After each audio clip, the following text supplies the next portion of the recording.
So Dan Bongino is a guy I've spoken with, and only on a few occasions and only on the radio. So I don't know anything about Dan as a man. I know some things reputationally. And I know that he is, for instance, beloved by junior staff members. I know this because I hear it consistently from people in the industry. That the Dan Bongino you see on the air is a guy who's very supportive of younger, it might be younger, but people on the staff who are behind the scenes and are not the stars. Of course, he's got this fascinating background, NYPD, and he was in the Secret Service, and he's been named Deputy Director of the FBI. So how do we respond to all the criticism?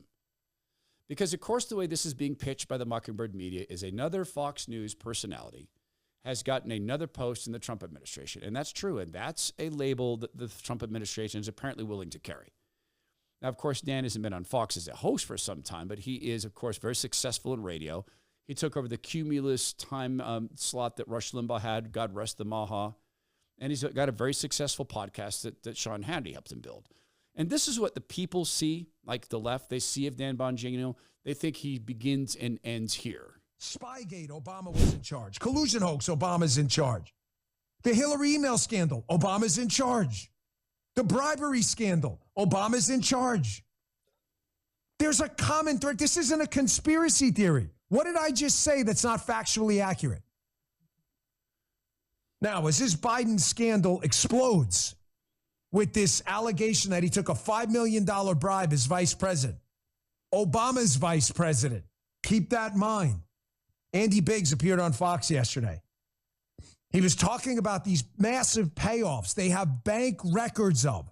They now have bank records. Nobody disputes the authenticity of these bank records flowing into the Biden Inc. crime network while he's vice president. Nobody disputes it. So this is being cast as, of course, it's all a pure politicizing of the FBI. You have people like Jonah Goldberg, who used to be a conservative and wrote a great book called Liberal Fascism. He's, of course, been affected by the never-Trumper syndrome.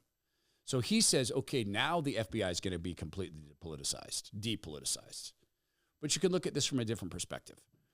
Who was Dan Bongino when he was a cop? Was he a wild liberal at the time he was a police officer, Bongino? No, he's probably the same guy. Who was he when he was a Secret Service agent? He was probably the same guy. You think he just suddenly became a conservative? I mean, he gained a voice. And remember how that happened? He ran for office. Remember that? The way he ended up on Fox was he'd run for office. And Sean Hannity and his producers took a liking to him and said, hey, you know what? This guy's great TV. Since then, he's gotten super tan. He used to not be tan, and I know what it's like to like the way you look like tan. Look at me, like an old dude going out tan all the time. And he moved to Florida. So he got kind of, and I mean this in a friendly sense, mobbed up. He got to know the right people because people are policy, right? So if you look at the supplement industry, people are policy there as well. I know the people that buy optimizers, particularly I know Wade Lightheart, the CEO, one of the CEOs, one of the founders. I know him to be a guy who values his health and is very significantly invested in Bioptimizers as his company, but also as his provider. He uses all the products. So he has a lab. He and his partner have a lab, and they make their own products. They don't white label. They don't private label. They actually do significant research for the products that they have. So you end up with things like Masszymes, which produces in your body about 2,000 times the amount of amino acids you would get if you didn't have Masszymes. And understand this, protein does not build muscle. The resulting amino acids are what build muscle, and Masszymes causes your body to produce far more amino acids. That's a result of their lab and their experiment. People are policy. So Wade uses these products as a world-class bodybuilder, retired now, but did that, won world championships as a natural and, by the way, vegetarian bodybuilder. Super hard to do. Take another product, Magnesium Breakthrough. So this is a product that is well known to help people sleep, but there's something else. It helps people manage stress. These guys run a supplement company worldwide, and they've been doing this for decades. They both use that. Or the latest thing, Mushroom Breakthrough. Matt and Wade are very sharp guys. Clearly, they built Bioptimizers into this worldwide juggernaut with great customer service. They started to notice they were forgetting things, like where they put their car keys and people's names. It's never been the case with them. So they went to their lab and said, hey, what can we do to help people with memory? And they came up with these 6 incredibly potent mushrooms, but they had this problem. You'd have to eat 18 pounds of these a day to matter. No one's going to do that.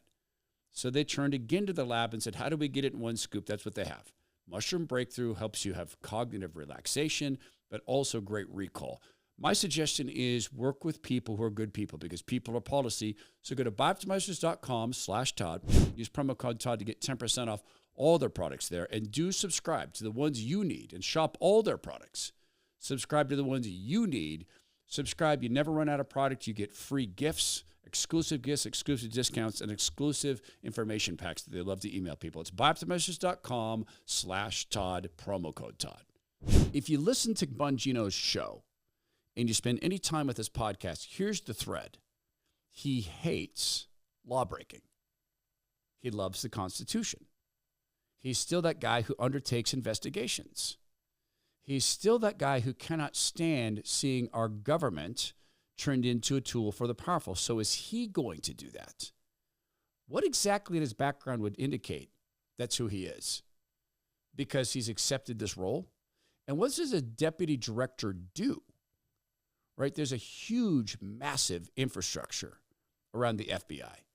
And Kash Patel is making huge changes at the FBI. He already moved 400, 500 people out of Washington, D.C., which is something I've been promoting for years because that culture change is necessary. The center of power in the FBI should not be Washington, D.C. That should be as diffuse as possible. And people in the FBI should have to live around the country so that they can get more in line with the country. So it's not a uniculture. Dan Bongino is stepping in to do something that Kash Patel is stepping into, but from a different perspective. Dan's coming in as a disruptor. Kash is coming in to lead. Already Patel has shown this. When Elon Musk sent out this email telling government employees to respond by Monday at 11:59 p.m.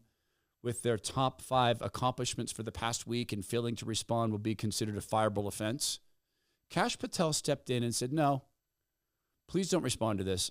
You report directly to me, period. And I've got your back. You're not going to get fired if you don't respond to this. He's stepping in to lead. He's going to be interacting at the top. He's going to be interacting with President Trump and other department heads. And you better believe he's going to be making real changes at the FBI. I'm praying that the Epstein client list is going to come out, because of course it should. I'm praying that they're going to launch a real investigation into the Biden crime family, pardons or no pardons. I think they need to launch that, because there's a lot of people who weren't pardons and could be brought to account. I hope they're going to look into all of the ways the FBI has been used in a weaponized sense against parents at school board meetings. I hope they're going to look into that. I hope they're going to look into the selective prosecution and why that happened. The pro-life people who prayed at an abortion clinic being tossed in prison, no effort at all to really investigate the bombing of health centers that were alternatives to abortions. So he's got that handled. In case of Dan Bongino, he has something else, cop to cop. Yet Patel has served the country, there's no doubt, in many, many varieties. He's not, though, the street cop guy. If you listen to Bongino's show, there's this consistent thread. He hates lawbreaking. There's another consistent thread. He's still NYPD. He's still a guy who sounds like and looks like he could still step up and bust a face or two. I don't want him to do that, but I would like him at a street level, talking to the agents, Secret Service and FBI, to find the cops, because there are still good cops at the FBI. It is a law enforcement agency. I think Kash Patel's job is managing up.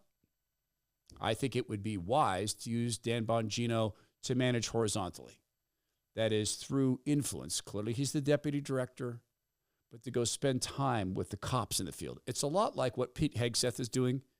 I mean, he is the top of the Department of Defense, but when he goes and works out with the troops, that's a listening session. That's saying, you can tell me what we're messing up. You can tell me what we should change. And I think that's going to be Dan Bongino's role, because there are going to be people drawn to him, maybe politically, but maybe also because he knows what it's like to get shot at and to have to shoot back. God can use any vessel. And I've heard Dan confess his faith. Praise God for that. He can use any vessel. And perhaps this is an opportunity for a guy who can't stand lawbreaking to get into an organization that's become, frankly, at the top, an organization of lawbreakers. That's how I might respond. And may God protect him in this mission.